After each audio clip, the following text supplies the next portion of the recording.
Hello, everybody. Welcome to Boss Rush Expansion Pass, our new show to give you extra content from the network you love, which is the Boss Rush Network. I am your host, Corey Dierig.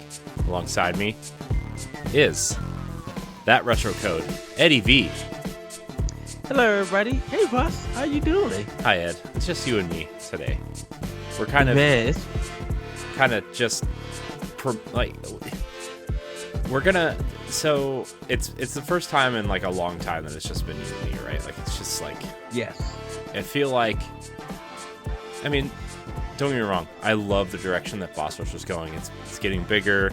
People are contributing in different ways. You're heading up Nintendo Power Block and doing a fantastic job with that. And you know, I've been doing Boss Rush podcast and Arsenal X, and I love all the different hands that are in the pot, right? Like I think everybody's doing a fantastic job, but that just kind of like it means we don't get to do what we used to do, you know, and just exactly hang out and be ourselves and BS and just kind of be like old school Power Block, like you said, you know, on the you know, when we didn't hit the record button on the first 5 minutes of the last episode. But how are you, Ed? How's everything going? How's life? Are you doing all right? I mean, I know you're doing all right. We try to talk like every day, but are you doing all right? I am doing good. Just being busy at work and kind of miss writing and everything. I'm trying to get back into that. I'm trying to get some articles and stuff up for Boss Rush, and you know, getting some new projects up for some other platforms outside of Boss Rush. But I've been doing good. Getting ready for the holiday. Need to actually play more of my OLED Switch. I haven't really played it because of all the amazing games that have dropped. You mean this one? Yes. You know, I was saving the white controllers for you. The white Joy-Cons. I appreciate that. So before we get into like what this is and what we're aiming to do with this show and everything, I had to cancel my original order, right? Because I was switching jobs and you know didn't really have enough money for it anyway, and kind of moving back and forth with things. But I was kind of like, man, that sucks. I really wanted one. Like I first of all, I needed a new Switch, right? Because mine's day one. It still works, right? But like in handheld mode, it's just louder than ever, and whatever triggers the HD rumble in the Joy-Cons, like triggers it all the time to where they just rumble for no reason, like as loud as possible sometimes, and it's just like I needed a refresh. I needed something.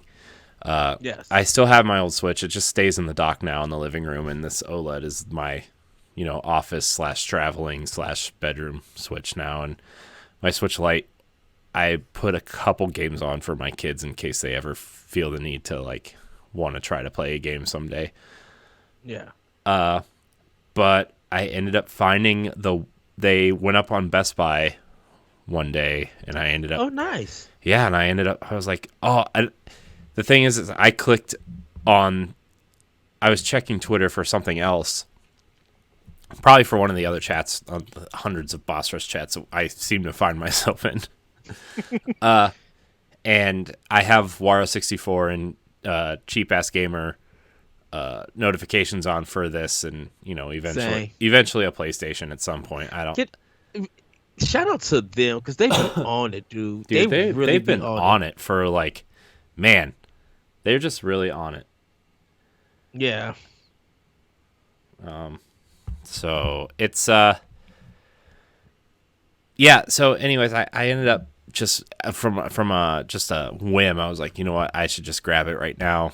You know, I have the money. It's it's not going to come back in anytime soon, especially the white one. So I ended up just snagging it. And I actually, like, when I got it, I put those Zelda controllers on it. Yeah. And I was like, I think I like the white ones better in terms of like using it, just because everything just feels new and like it looks like the new Switch with the white Joy-Cons on it. And the Yes.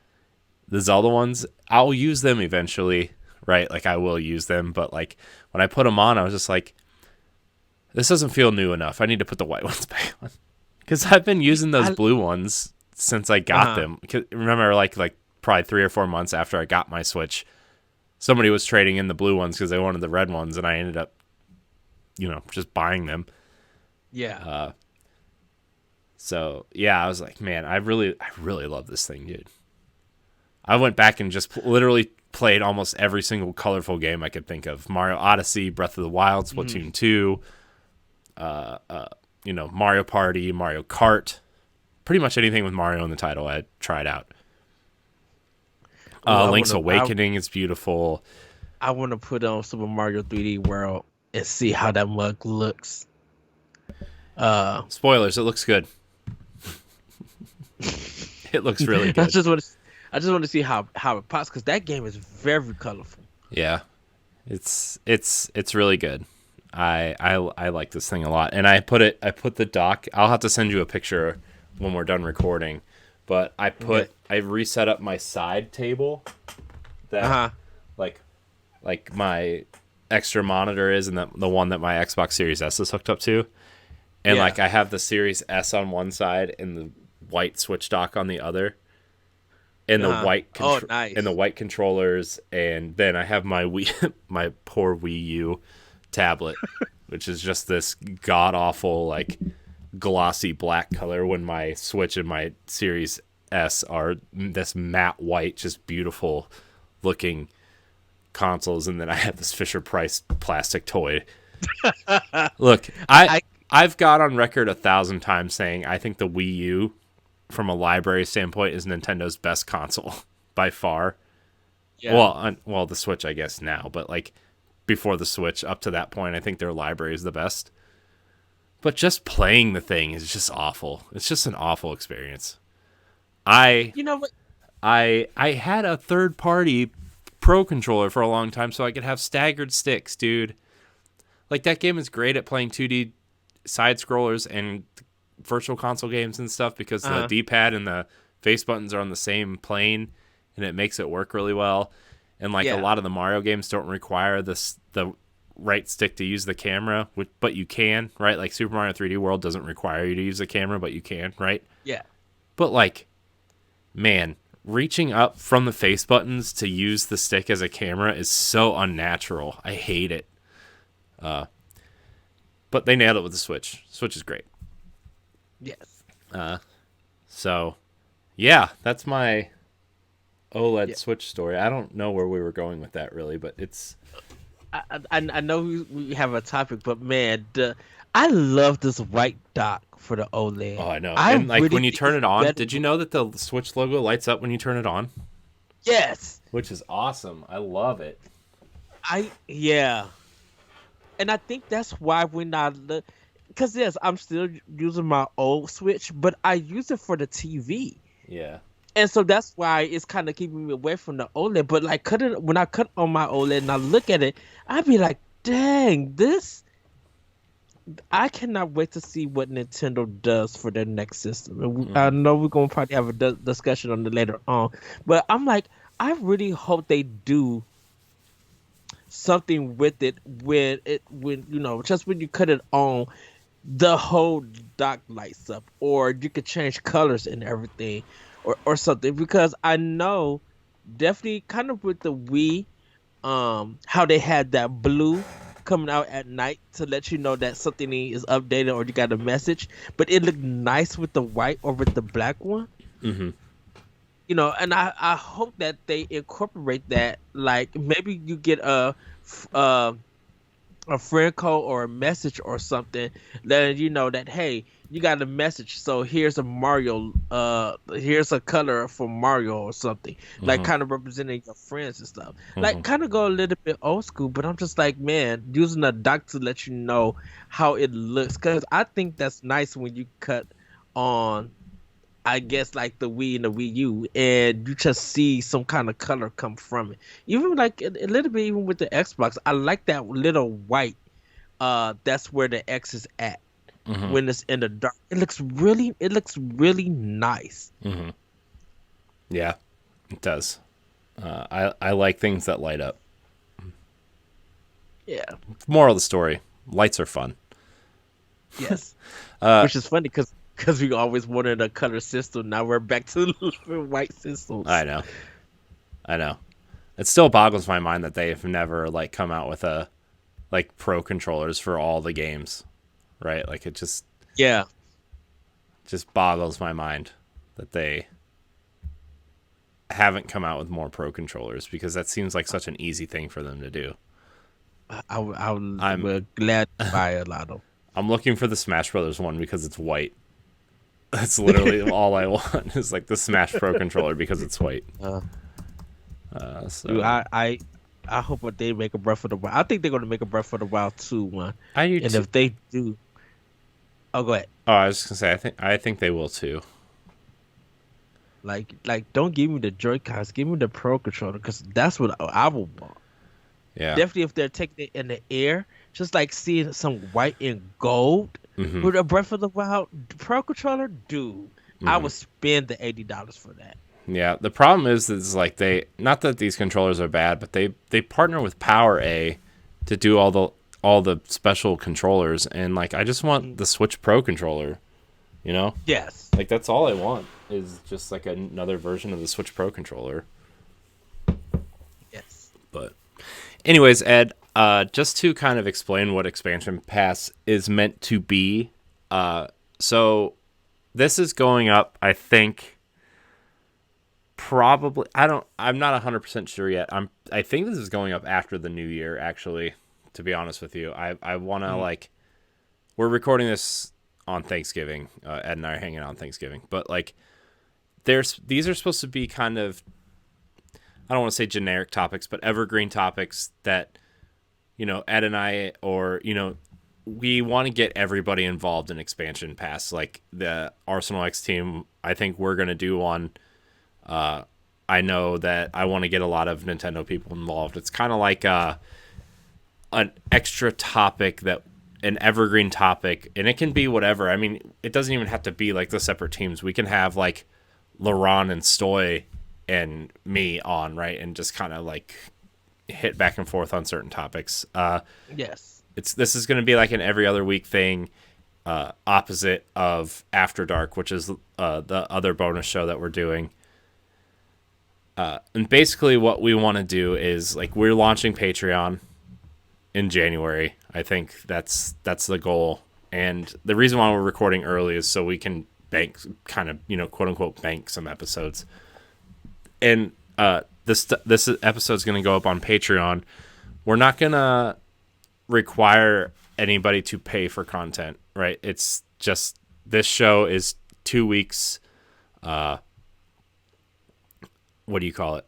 Early access. In advance or that. Man, this cough just won't go away. 2 weeks early access if you subscribe to that tier. And if you want to listen for free, you can subscribe to the Expansion Pass podcast feed, and you get it 2 weeks after it goes up on Patreon. The goal is to actually get episodes out every week at some point, but we're starting at every other just to make sure we're not overwhelming teams and kind of get into a rhythm. Mm-hmm. And then if we feel comfortable enough to hit that extra content, then we will, right? We're Yes. launching After Dark expansion pass and relaunching standard definition in this way. And I'm really excited for all this bonus content. But again, we're not requiring you to pay for the content. This is just kind of a way if you want to support the Boss Rush Network in any sort of financial way, you can. And then if you do, you get these shows early. Yes. Uh, so our topic tonight, Ed and I are going to hang out and kind of talk about the 2021 year in review for Nintendo Switch.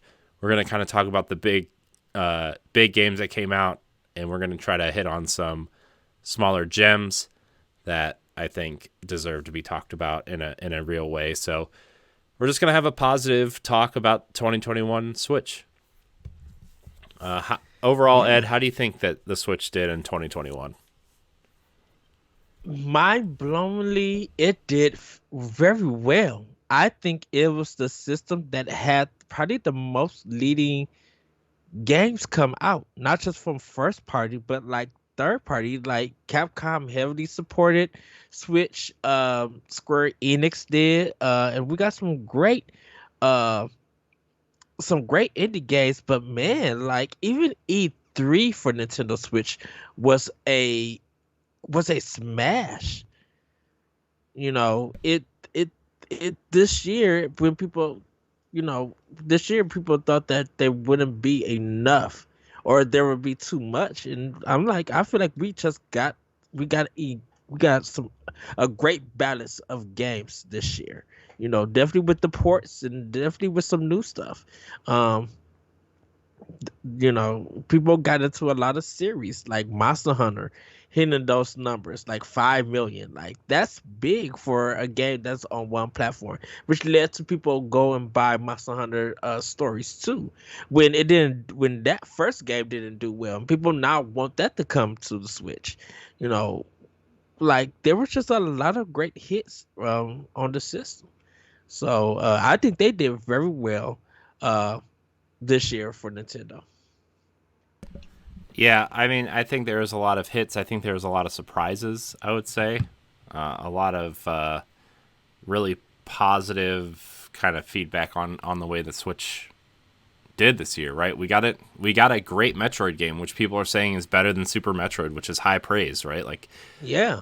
Metroid Dread was a game that was announced when I was still in high school for Game Boy Advance. I remember the EGM I had it listed under Game Boy Advance, Metroid Dread, and it was. It, it- and it's funny because I didn't remember that at all, and I was a Mm-hmm. big collector of EGM. Mm-hmm. Yeah, and that was a huge surprise. I love Metroid Dread, even though it makes me feel like an idiot because like I'm terrible at Metroidvania games. I think we've discussed this enough. I don't need to rehash on how stupid I am. But like Metroid Dread was a huge surprise. I think people kind of fell in love with Mario Party with Superstars, and Hmm. people got Monster Hunter, two Monster Hunter games. We got the best 3D Mario game came out on Switch this year in We we Mario got 3D World. so I thought it would never happen, but Sora and Smash, Oh, like I knew it was gonna happen, Ed. I knew. I I don't know how Nintendo pulled that off. I don't know how Nintendo is Sakurai pulled that off. I mean, like I said, Nintendo has a good relationship with Disney because they have Disney has been putting games on Nintendo systems, and a lot of it, um, first party with Nintendo, on the 3DS, some of the handheld games. And I just felt like Sora has so much license and just so much that's going on for it. Like I don't know how it would play out, but I was kind of thinking about this, Corey. Um, that Nintendo and Square Enix have like relationship has gotten better. Hmm. It's back to where it was at on the Super Nintendo in a sense because like after the N64, Square Enix or SquareSoft at that time, and Nintendo they didn't have a relationship at all. Square literally left Nintendo to have a better business sale with PlayStation, Hmm. and now I think ever since they came back to Nintendo, just started with the 3DS. Oh no, even with the DS, it's it just sparked into a whole different thing. Yeah, I mean, I think Square's business model with Switch is smart, right? With Hmm. they might not be getting the Final Fantasy VII remake or Final Fantasy 16 or whatever, but we got like the Switch got the definitive version of Dragon Quest over the PlayStation, right? They've been developing unique games for Switch, which I think is the way to go for that system with Octopath Yeah. Traveler and Triangle Strategy, and then obviously the Dragon Quest 3 remake in the HD 3D style. I think re-releasing their older games, like the older Final Fantasy games, was a smart decision. I think Square's is approaching their Switch business model appropriately, for sure. Yes. And I think it's done very well for them, right? With Bravely Default being an awesome ad for them, and doing those smaller games like I Am Setsuna and Lost Sphere, and what was the other game that they did? That studio did Um. that action RPG, that stylus action RPG that they did. Uh. Okin, Odison, or something like that. It starts with an O. yeah, I don't remember. I think it's called Oninaki or something. Yeah, Oninaki. Yeah. So I think the Switch is I think Square is making smart decisions for sure. Which has, yeah, which is great because Square Enix has been putting even demos of those games on Switch. Mm-hmm. And be like, hey, if watching the Nintendo Direct, and be like, hey, you want to try this game out? Here it is, like Voice of Cards. Like, it's a surprise. It's like, to me personally, it's probably one of the best card games I've ever played on the system this year, or any RPG. Like, I don't know how this 10 or 12 hour game is literally top tier. It could be in the running for a game of the year for some people because it's so good. You Yeah. know. Yeah, plus like I think the way that third parties are approaching the Switch it has been pretty smart recently actually. Like, Mhm. yeah, okay, we're going to get a lot of Capcom's back catalog, but maybe we'll get one or two kind of special games like Monster Hunter Stories and Monster Hunter Rise, right? Developed strictly for the Switch, and I think both those games did well. I think Monster Hunter Stories sold over 2 million units, which is pretty big for that game since the first game didn't sell very well. Monster Hunter Yes. Rise is big, I think. I mean, obviously not as big as World, but I think for a game that is Switch only, that is that kind of niche, right? I think it sold Yes. what it sell like 5 million units, I think at least. Yep. About So 5 million. Yeah. yeah, Capcom's doing well. I think you're gonna start seeing Konami kind of move towards the Switch with some of their older games. I mean, you already have with Castlevania and Contra and stuff like that, but I mean, I think you're going to start seeing Metal Gear Legacy stuff come to Switch. I think you're going to start seeing, some of their older games. So, yeah, I think the Switch has done very well this year Yeah. in terms of first party and third party and indies. Like, Oh. there's a lot of great indies that came out this year. Oh yes. Death's Door, Unsighted. Those are just two that I've recently been looking at. Right, like I mean, I know that you're more of an indie guy than I am, and I know that I wish Dan was here to kind of talk about the indies on the Switch this year, but man, they've done some good stuff. Yeah, like Eastbound is a good one. Yeah, Cyber Ninja was a good one. Cyber Shadow. Uh, Oh yeah, I forgot Cyber Cyber Shadow. Shadow came out early this year. Gosh, This year. that felt like 5 years ago, dude. Yeah, Hoa. Looks like a beautiful game. Like, Yeah. there's been some knocks, and I think I think that's the one thing that a lot of indies, or just a lot of players who are gamers for all platforms. So a lot of them sometimes been saying, "I'll wait for the Switch version." And I'm seeing it Mhm. more and more. Well, I mean, I Uh, think I think the thing too, a lot of people are doing, especially if you have Game Pass on Xbox, is like, I mhm. think a lot of people will play the games on Xbox and say, "Oh, I really like that. Let me buy this on Switch so I can take it with me." I've heard a Yes. lot of that. Just because, like, Game Pass, like, yeah, the developers are supported by Microsoft, right? They cut you a check, like it's either like as good or better than actually selling the game at this point, right?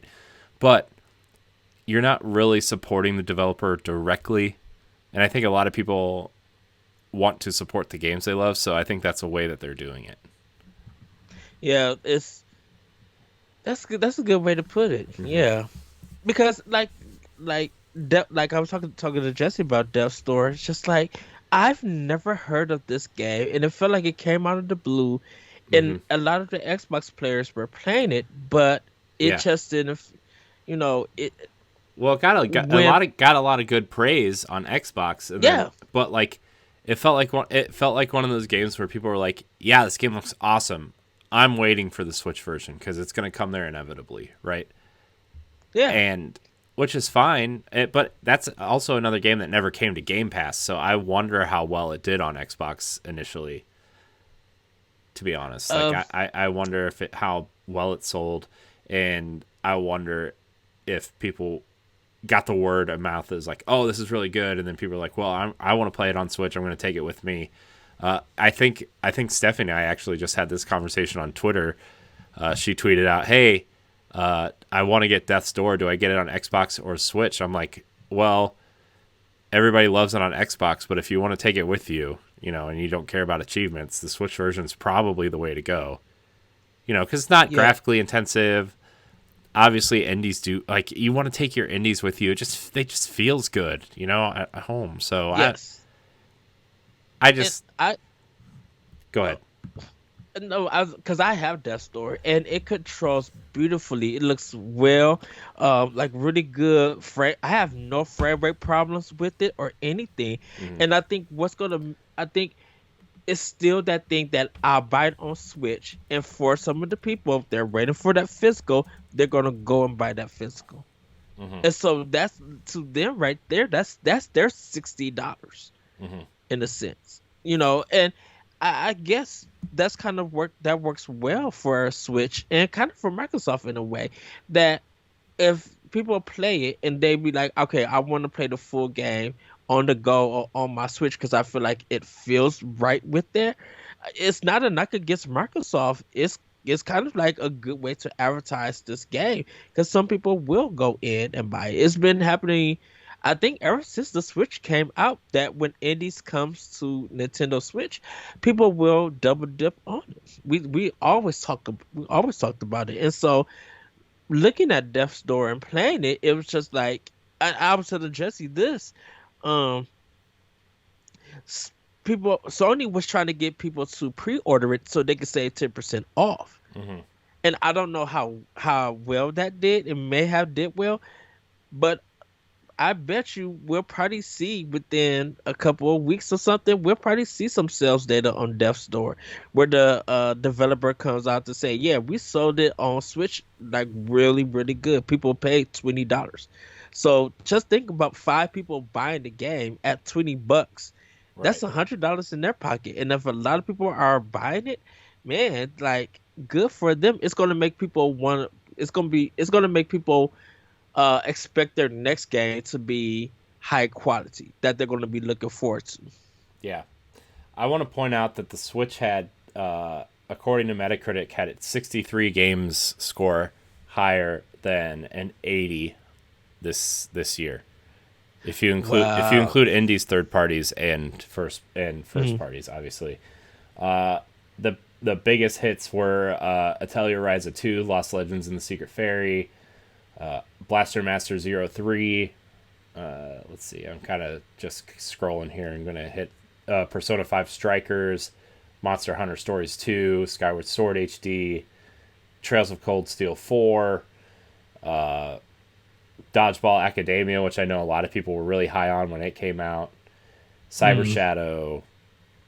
Oh, the other one that did really well for Switch 2, even though Square just came out the other day as of this recording and said it did not meet expectations, not even close, but we all know how Square's expectations are. Neo, The World Ends With You came out, which was a big hit with fans of that series. Little Nightmares 2, Knockout City, Castlevania Advance Collection, Tony Hawk's Pro Skater 1 and 2 remake, Doki Doki Literature Club was a huge hit for Switch. Yeah. Shin Megami Tensei 5, huge game. I still want to get that game. Man, I would do anything for that game right now. Monster Hunter Rise, Metroid Dread, Fez, Super Mario 3D World and Bowser's Fury, Tetris Effect Connected. So, like, That's so many huge games. Like that's a 1 year. That's enough firepower to fill a library for someone, right? Like I Yeah. mean, the Switch did great this year. I think Metroid was a huge surprise to a lot of people, just because Mercury Steam has a hit or miss record with their games, right? Like, Yes. don't get me wrong, the remake of Samus Returns was well received, but it was a remake of a Game Boy game, and they had to structure a game around a remake of a Game Boy game. You know, I mean, there's only so much you can do with that. And then the Castlevania game they made was not well received. They had a couple other misses, but they really hit with Metroid Dread. They really hit their stride. They knew what they wanted to make. They knew what they were going for. And man, I got to tell you, it's probably my favorite game of the year so far, as of this Hmm. recording. So it's it's so good. It's really just something special. Metroid Dread It's did something really fun, and they went back to the basics. They made a Metroid ass Metroid game. Is what they made, right? Like you're yeah. shooting blocks in the ceiling that maybe nobody would know to shoot unless you have played Metroid before. I fell into that trap, right? They did the whole backtracking thing. Like it's a good game, man. It's such a good game. Yeah. Yeah. It's it's one of those things. Like I said, when a company works with Nintendo, there's going to be something about that quality that stands out. You're gonna see that their design, them coming together, just feels different than previous games. And you know, Metroid Dread, people just didn't expect. People were excited for this game, but people didn't expect this thing to be this grand, this phenomenal. Hmm. And it's the Legend of Zelda Breath of the Wild thing where people went back, or even Wind Waker HD on Wii U, people went back and got their kids into the series Hmm. so they could be ready for that release of the game. I mean, you You know, saw the 3DS and Wii U eShops shoot Metroid to the top, right? yeah, Like I think every single Metroid game was in the top 10 at some point over the last 3 or 4 months. You know, and that's right. crazy. It's crazy. It's it's yeah, it and it's literally funny that we got the N64 and the Sega Genesis online expansion. So, Yeah. people have been going back and playing those games. And I know the price thing has been a big debate, but now once again, it just fell by the Here's wayside. here's the thing.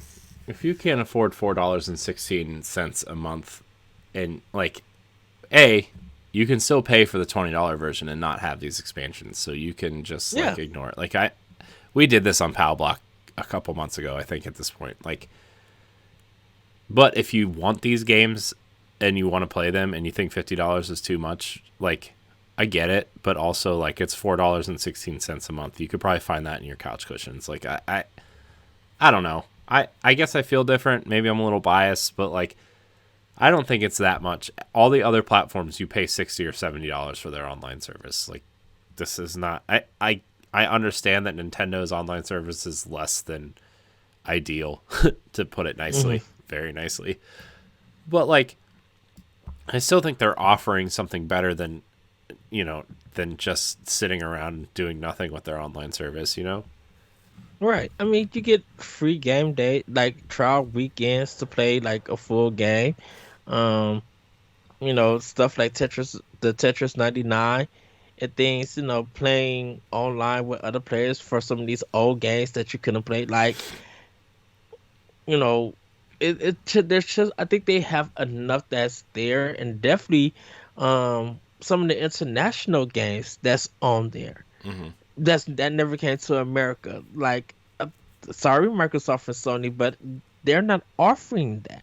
They're offering games that have already been here or have came to one of those platforms, and they're now just releasing it on a different platform.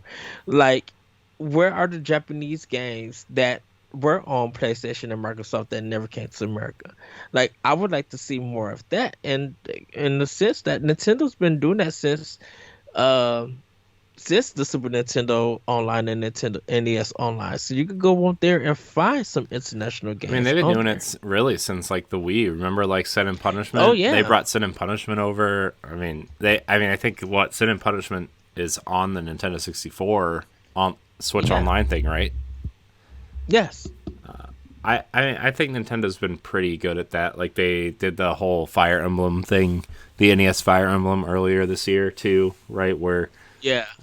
it was like what $6 or $7, and you got to play the original NES Fire Emblem fully translated and whatever, which is like that game's really bad. Don't play it. But I mean, unless you're like an extreme collector or love Fire Emblem, right? I mean, that game's just really bad. I don't think you should play anything at this point before Awakening, to be honest. Yeah, yeah.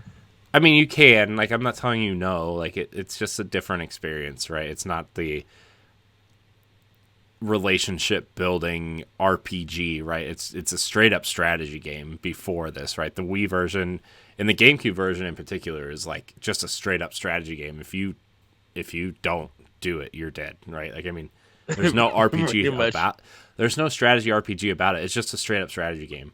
Which, don't get me wrong, the GameCube version is really fun, but I don't think it holds up by today's Fire Emblem standards. Uh, I think the 3DS versions are actually the best. I think Fates and Awakening are the best ones. I loved it's Three so Houses. good. Don't get me wrong, I love Three Houses, but like, man, there is a lot of just like interesting content in that game and relationship building that is, very. Hey, Let's say a lot it's. of people are still.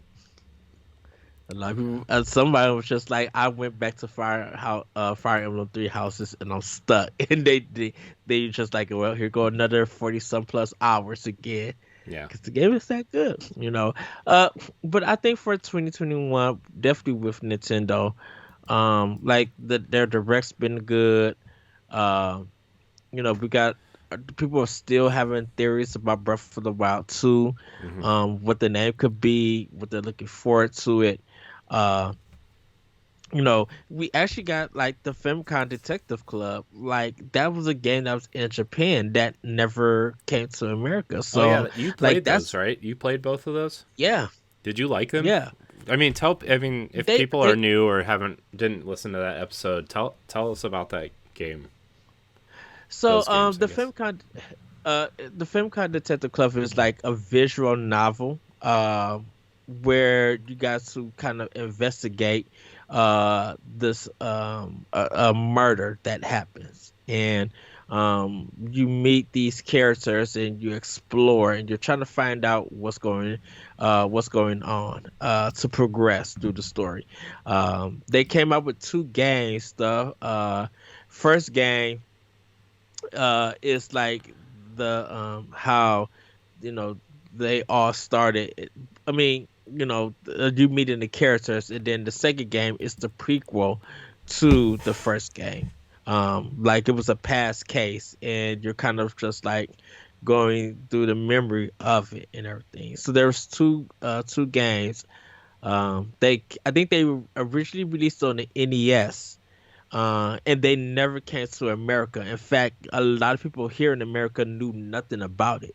So when they showed it in the Nintendo Direct, I was just like, "Oh, what is this? This is a visual detective game for Nintendo." So yeah, it's really really good. You get surprised at the ending of how it goes. And if anyone, I know some people who are who don't know about a game called Snatcher. That was directed by Hideo Kojima from Konami. It's kind of in that style of game. And I advise people to go watch a little bit of Snatcher just to get an idea of it. But it is a visual novel. Now it's not all boobies and breasts and all the stuff that's on the Switch that continue to come out. That when Corey reads the name, she just be like, "Wait, what?" Mm. uh, it's it's a straightforward Japanese game that I do recommend people to look at if they're interested in that style of game. It it did fairly well in sales, but it wasn't a big hit. Because a lot of visual novel games are not that too big yet, here in America. But just to see that Nintendo did one and brought it out, I'm surprised because the only one that I actually know of still to this day is Hotel Dusk. Room 213. That's the only one that I knew that Nintendo did or published, and no, they had this one back. So I definitely recommend people take a look at it. It's beautiful animation, beautiful hand drawn sprites, just really really good. Um, Hmm. so Cool. yeah, I think it's something that I will check out at some point. I mean, there's just so much to play right now, and it's clearly not slowing down into 2022, right? I think we're gonna do another episode at some point on the year ahead for Switch. Just you and me kind of yes, talking about it, but I don't know. I think the Switch had a stellar 2021. It was one of the better years, I think, especially after what the year 2020 was just Animal Crossing and what was the other game that came out? like I, Hyrule Warriors, Age of yeah, Calamity. yeah, but there's something else too. But anyways, I think people needed this year to have faith in the Switch again. Not that it was doing Hmm. bad, right? Like I mean, with the pandemic and everything, the Switch was still killing it, and Animal Crossing carried them through the summer. Oh yeah, I'm glad they started releasing games this year and they're not slowing down, which is awesome. Which is we awesome. just oh like you said, 2022 just thinking of that list of that stuff, and then if because now I have a feeling I'm now on the side. I threw the start off. I feel like because of how successful Metroid Dread was, I think we are going to get that Metroid Prime trilogy, and I think not only is it going to be HD, it's going to really look different than the GameCube was. It's going to be, or the GameCube and Wii was. Well, It's going to be like, oh, they really went in and fixed some well, stuff. yeah. I mean, we'll talk a little bit about it during that uh, episode. During that episode, but there's a rumor out there that says it's probably only going to be the first game now. But we'll see. We'll see. It's just a rumor right now. Yeah, 2021. I'm just kind of scrolling through this list for 2020 for the Switch, and it was really light. It was, let's see, Darksiders Genesis in February. Sorry, that game was not very good. I love Darksiders, but that game was not one of their best efforts. Yeah. So it was that. It was Pokemon Mystery Dungeon in March, Animal Crossing in March, and then let's see, April was nothing, nothing, nothing, nothing, nothing. Trials of Mana Did in March, I guess. did we have BioShock I and mean, I don't. That's Borderlands? Oh, those. that was in May. I don't really count those. I'm not counting Oh, any like okay. remakes or anything. Like, I mean, yeah, they Okay. all came in May on the same day. It was Bioshock, XCOM, and Borderlands all on the same day, which was really stupid of them. But whatever. I'm not. June.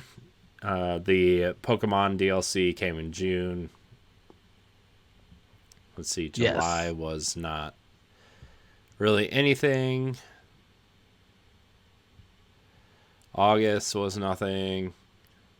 This is really good content, by the way. Sorry guys. I just want to make sure I When get was everything. when was Mario Maker 2? Mario Maker 2 was like 3 years ago, dude. Oh, I think that was that was 18? 2019. 19? Yeah. Okay. And then we get into September and we have nothing. Because Hades was leading September or October. Super Mario 3D All Stars was in September, September. and then October was. Where is this? Gosh, there's like literally nothing in 2020 for Switch. It's crazy. There's less than I thought. Mario Hmm. Kart Live in October was their kind of big push. Yeah. Torchlight 3. Um, No More Heroes 1 and 2 came to Switch, which, I mean, doesn't really count. They're kind of remakes. Pikmin Right. 3 Deluxe was like the next big release. Yeah. Was there not a Pokemon game in November last year? No. I swear there was. I think, No, because Sword of Shield right, came in 19. right. So, yeah, I mean, Uh, there was really nothing for Switch until, they didn't even have a big November release. well, that's why I said. I mean, I think they were trying to play. I think they were kind of staying out of the way of PlayStation and Xbox releasing those consoles, but But at the end of the month, Hyrule Warriors, Age of yeah. Calamity was Oh yeah, Hyrule the Warriors push. was October though. I think still. I No, it think. was November. It was November because Cyberpunk was supposed to come out before Hyrule Warriors, and they both were in that week of each other. But then they pushed Cyberpunk to December, so Hyrule Warriors came out as the big game Oh yeah, for you're right. Nintendo for that month. You're right. You're right. You're right. I mean, yeah. I mean, that was like nothing. I mean that. I mean, Hmm. Hyrule Warriors. I mean, yeah, Hyrule Warriors was positioned as a big game, and Doom Eternal came out in December.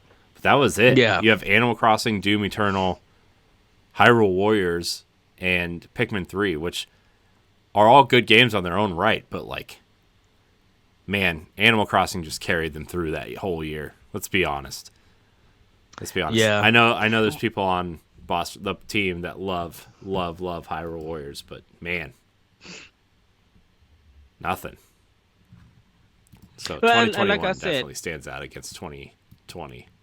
Plus, like and the like I said, pandemic, I'm sure really ruined a yeah. lot. Sorry, I don't mean to keep cutting you off. No, no. I think Hades kind of defeated a lot of Nintendo stuff because it was so good that when people were playing it on Switch, it was the game, kind of the year in a Hmm. sense.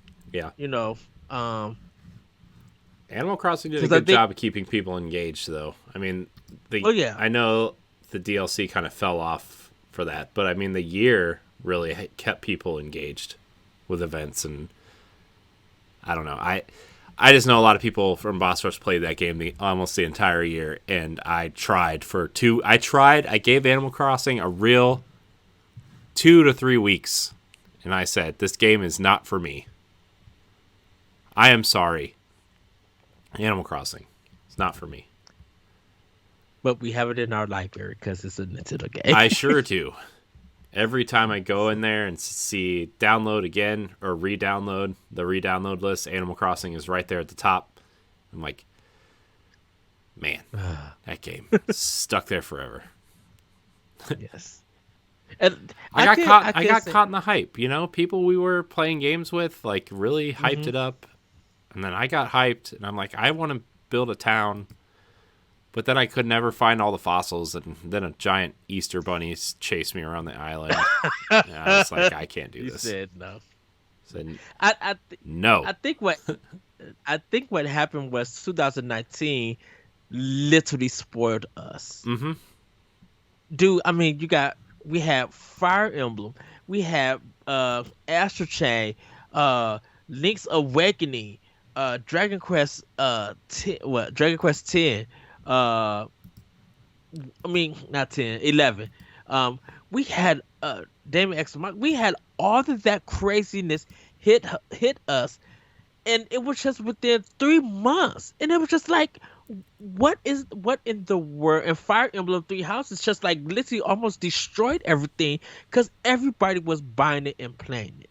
I'm Mm-hmm. still mad at Amazon that they lost my collector's pack, but it was the game that everybody was talking about. Oh yeah, for sure.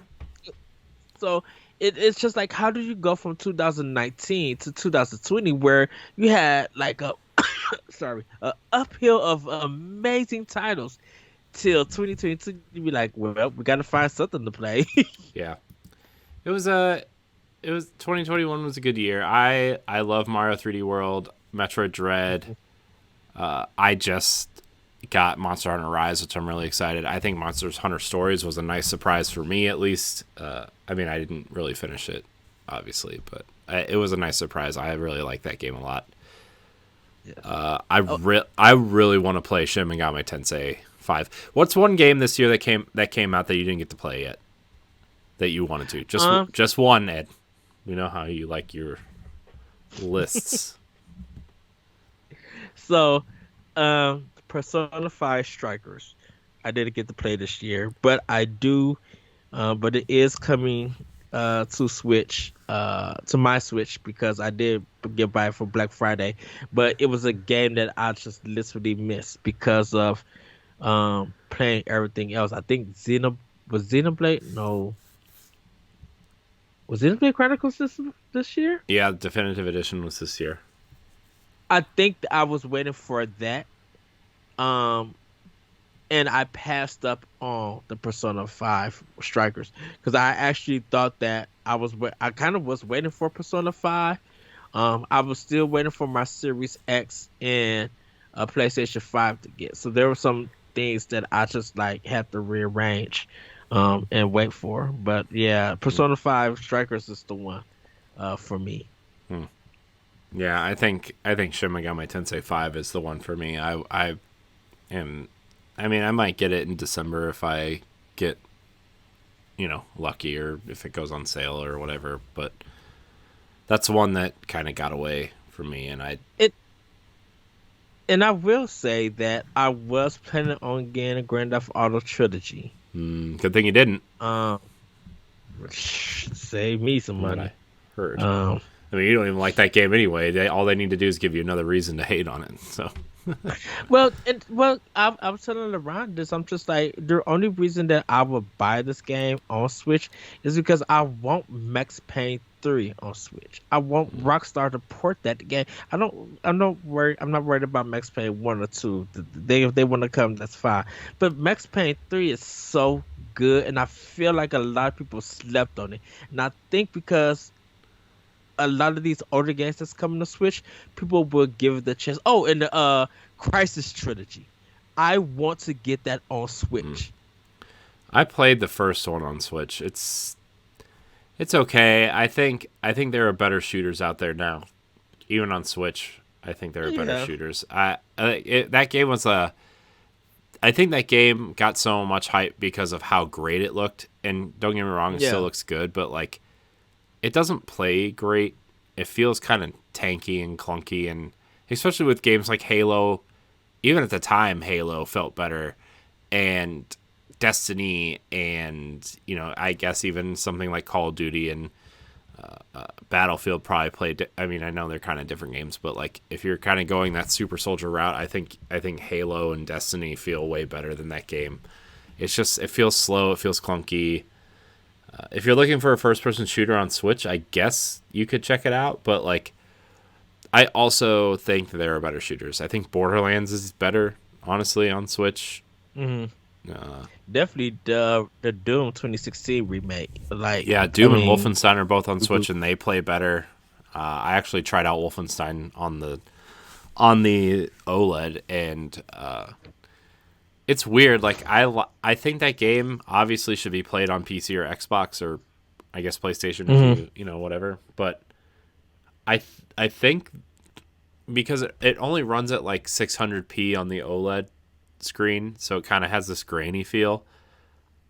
Yeah, But I think it works for Wolfenstein because it takes place in the 60s and like giving it that lower. And I know it's just a technical limitation of the console. I'm not trying to like say oh it looks better, but I think it looks cool with that definition downgrade yes, because it makes it feel it's more immersive that way almost in a sense, you know. mm. Like, don't get me wrong, I think running this game at 120 frames a second on your Xbox Series X is probably the way to go at, Oh yeah, 1440p or 4K or whatever you want to play it at. But, like, just this little weird, odd version of, like, is just, like, a really cool way to experience it.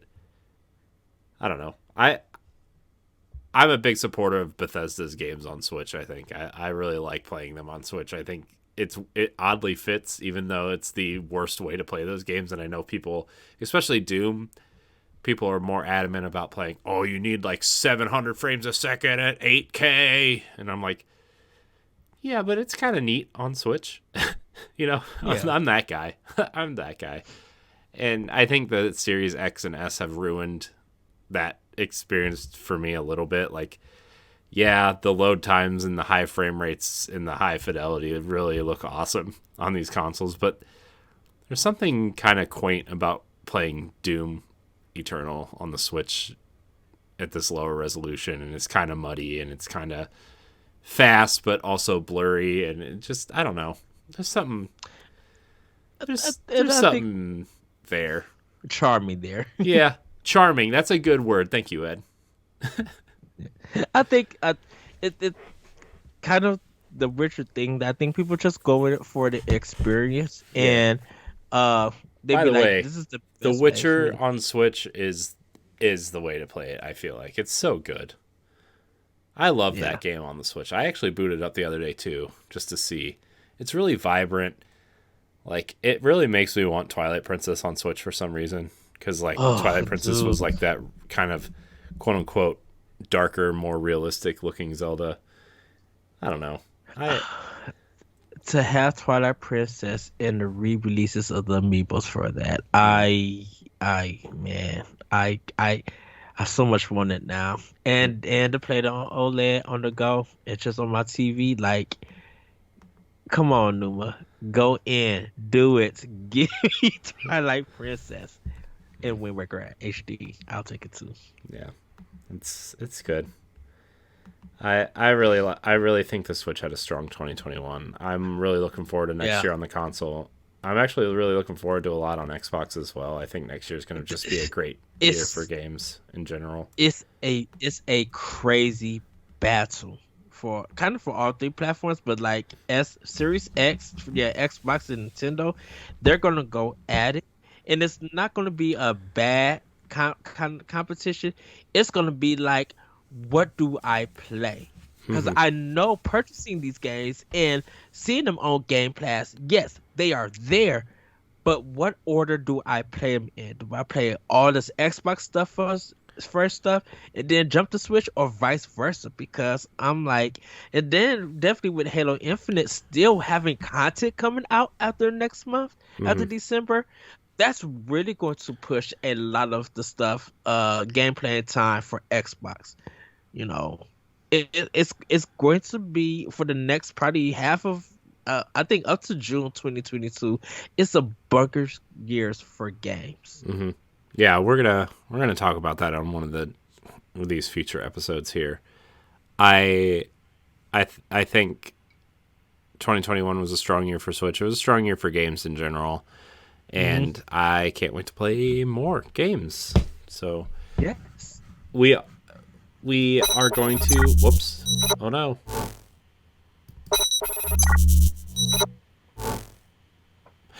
We are gonna kind of wrap the episode here. I One final thought on the Switch 2021. I think for me, the game of the year is clearly Metroid Dread, but also I think there was a few nice surprises. Tetris Effect Connected is a nice surprise for me. Obviously, Super Mario 3D World. If you have not played it, please play it. It is a It's the best 3D Mario game. Yes. So, any final thoughts, Ed, Um. before we wrap up? Yes. I would agree with Corey. Metroid Dread. Phenomenal, fantastic, like perfect 10 for me. Um. Bluetooth headset on Switch. Yeah, four and a I half I years later. I I know it's late, but now it's literally the way that I game on Hmm. Switch. And I keep talking about my Sony headphones, and not gonna knock Xbox. The Xbox wireless headset is amazing. But hearing the games on Switch, just shapes and beats on my headset, man, Hmm. I'm lucky to, yeah, they, like I said, they're late, but I'm lucky they got it, because now it just makes the experience greater. Hearing just that good sound, and that, and there's awesome tunes and music, like, when we talk about music and atmosphere, definitely in Metroid Dread, man, it's crazy. Yeah. So yeah. Yeah. All right. Well, that's going to do it for this round of Expansion Pass. I want to thank everybody who watched and or listened. This is weird. If you want to get the show early, you can head on over to patreon.com/Boss Rush Network. If you don't want to get it early, you don't have to. You can just go find Boss Rush Expansion Pass on your favorite podcast service. Right now, every other week for this, opposite of Boss Rush After Dark. Also, if you want that show 2 weeks early, you can also head on over to Patreon and check that out as well. Ed, this was a fun start to this style of show. I think it's going to take a couple episodes to really find the footing of what we kind of Yeah. expect the show to be, but it was fun just kind of being us again, I think.